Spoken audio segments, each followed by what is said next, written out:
ইলিশ মাছের মাথা দিয়ে কচুর ঘন্ট এত মজার হবে এটা আমার জানা ছিল না। এই সাথে আমার প্রিয় কাচকি মাছ রান্না করেছি, বাচ্চাদের জন্য মাংস রান্না করেছি। আসসালামু আলাইকুম। এই তো বাচ্চাদের জন্য আমি একটু জাম্বুরা কেটে নিলাম। আর জাম্বুরা খেতে ওরা বেশি পছন্দ করে। আর কাটার পরেই বোঝা যাবে জাম্বুরাটা আসলে কেমন হয়। তো কালারটা অতটা সুন্দর ছিল না, কিন্তু খেতে দারুণ ছিল, মিষ্টি ছিল। আর ভিতরটা একটু লালচে হলে আরো সুন্দর হতো, কিন্তু তাতে সমস্যা নেই, জাম্বুরাটা অনেক ভালো ছিল। আমি কচু তরকারি রান্না করার জন্য কচু কেটে নিয়েছি। তো কচু যখন ধুতে আছি সেই মুহূর্তে ভাবতেছি আজকের এই কচু তরকারিটা কিভাবে রান্না করা যায়। প্রথমে ভেবেছিলাম ইলিশ মাছ দিয়ে ঝোল রান্না করব, তারপর চিন্তা করলাম যে না, অন্য কিছু করা যাক। তো এক চুলায় আমি কচু সিদ্ধ বসিয়ে দিয়েছি, আর অন্য চুলায় আমি আমার পছন্দের ছোট মাছ রান্না করছি।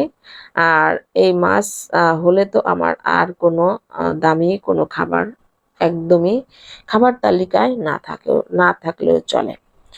তো এই খাবারটা আমি দিয়ে খুব মজা করে ভাত খেয়ে নিতে পারি। যদিও ছোট মাছ কাটতে অনেক কষ্ট, তারপরও পছন্দের খাবার, উপকারী মাছ, স্বাস্থ্যের জন্য ভালো যেটা, সেটা তো কাটতে কোনো অলসতা প্লাস কষ্ট হলেও আমার কাছে কষ্ট লাগে না। আর কচু সিদ্ধ করে নিয়েছি। দিক দিয়ে একটু পেঁয়াজ, সামান্য মশলা, হলুদ, তারপরে লবণ মরিচ দিয়ে ইলিশ মাছের মাথা একটু নাড়াচাড়া করে তারপর রান্না করে নিচ্ছি। একটু ভাজা ভাজা করে নেব।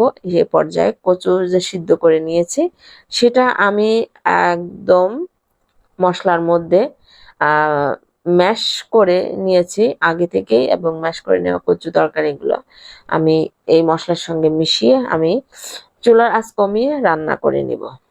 এই রেসিপিটা আমি বুদ্ধি করে করেছি, এটা কারোর কাছ থেকে না শিখেছি না জেনেছি।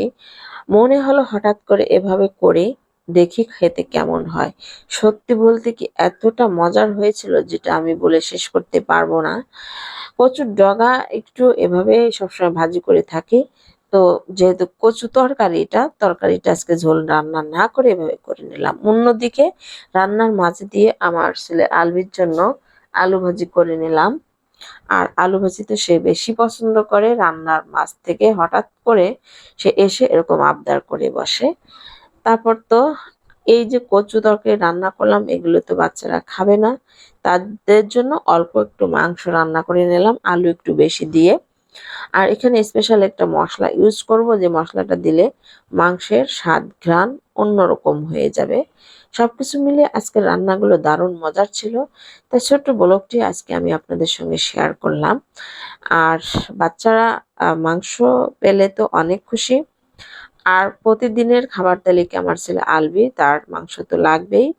মাংস তরকারি যেমনই হোক আলু একটু বেশিই লাগে, যার কারণে সবসময় তরকারিতে আমি আলু একটু বাড়িয়ে দেই। আর এদিকে আমার ঝোল রান্নাটাও কমপ্লিট, ফাইনালি সবগুলো রান্না হয়ে গিয়েছে। ভিডিওটি আর বড় করব না, আজ এখান থেকেই বিদায় নিয়ে নিচ্ছি। সবাই ভালো থাকবেন, আবার চলে আসবো অন্য কোনো ভিডিও নিয়ে। সবাইকে আল্লাহ হাফেজ, আসসালামু আলাইকুম।